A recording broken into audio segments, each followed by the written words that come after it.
All eyes will be on Hollywood this weekend and the 97th Academy Awards. We know that this is a night where movie royalty gathers to honor the best work of the year, and films like Wicked poised to be kind of an instant classic, right? You've got a dedicated fan base, which can mean pieces and props from that movie can live long after filming wraps. And later this month, pieces of other Hollywood history will go on the auction block, some for the first time ever. Our own Chris Van Cleve takes us behind the curtain for an early look.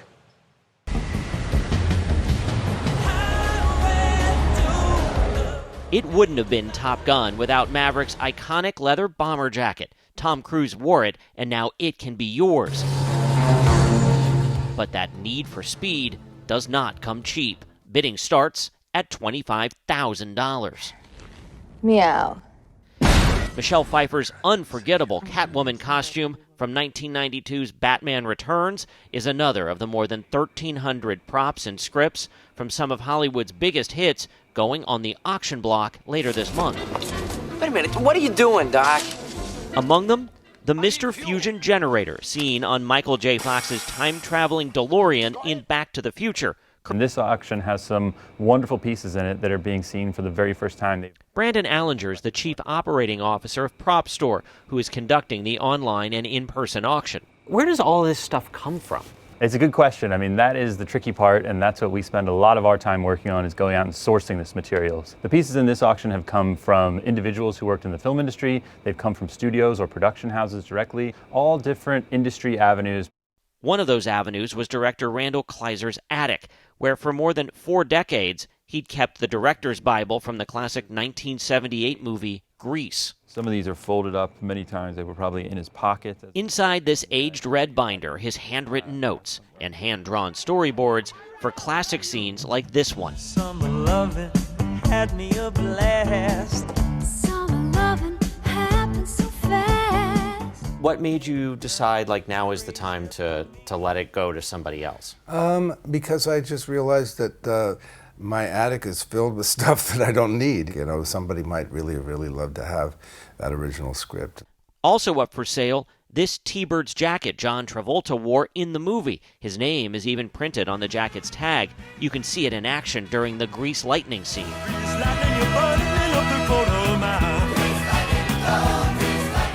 It's estimated to sell for up to $200,000, but could go for even more if the bidding takes off.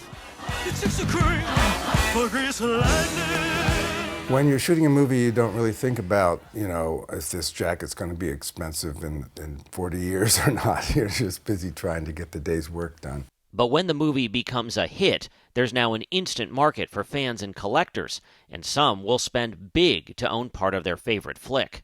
I think our highest sale price at public auction is an X-Wing fighter model that we sold, which went for $1.9 million hammer price. In this auction, it's 2 other Star Wars artifacts that could push 7 figures. This is the Medal of Yavin Luke Skywalker wears at the end of A New Hope.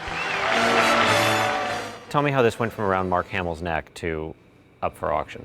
So it's coming from the family of a prop man who worked on all 3 Star Wars films. And when they made those first 3 Star Wars films, especially the first movie, you know, the material just wasn't being saved in the way that it is from modern production. And because of that, because no one was actively collecting this material, the prop man was able to hold on to the metal.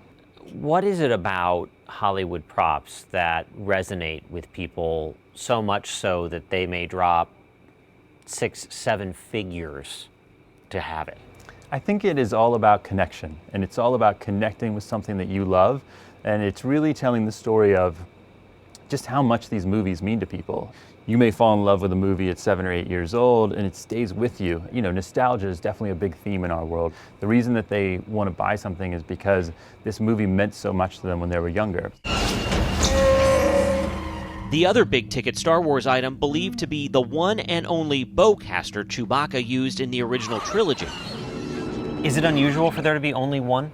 It is, yeah. I mean, normally, you know, there's a saying in the world of prop masters that one is none. And what that means is they need to have 2 of something, because if you lose one or it breaks, it could be a very big problem, right? It could hold up a major expensive film production. Can I touch it? Sure, do you want to hold it? Here, we'll take it off the stand. There you go. I mean, this is one of those things that you saw watching movies growing up. I mean, this has been seen, what, billions of times? Exactly. But before they can auction an item that may draw bids of $500,000 or more, Prop Store has to know it's the real deal. In what amounts to film forensics, they pore over production stills and high-resolution 4K versions of the movies, sometimes frame by frame, to screen match an item. Marks like these can be seen then and now. There's some scratches here on the back of the frame that we can see specifically. Most important tell on the whole piece is this part right down here, which is an extension for the shoulder stock, and they installed that for the third film for Return of the Jedi. The effort to identify which film this pair of Charlie Chaplin's shoes came from took weeks. Fortunately, there were some really nice, high-quality production stills from The Great Dictator. We could see some very specific marks and folds in the leather that set us on the course. So you're for these. looking down to the folds in the leather here to identify Absolutely. this to a movie. Yeah, and you know, especially some of the wear where the lighter colors coming through.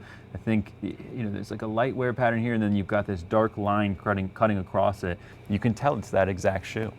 It's like your own version of Prop CSI. Yes, Prop CSI. But not every item up for sale will break the bank. Bidding for the license plate off Hugh Jackman's car in the 2009 X-Men Origins Wolverine starts at $300. What is the magic about a movie that it can last for decades, do you think? Well, I think people, if they are touched by a movie, they want to have a piece of that. They want to have something that is tangible that reminds them of that experience that they had. Which, considering Randall Kleiser has directed more than a dozen big Hollywood movies, raises an important question. What else is in your attic? Yeah. Well, I've got all my scripts and a lot of crew jackets. Do you have a favorite piece of movie memorabilia at your house that you're not going to part with? Oh, gee, I'm up for sale.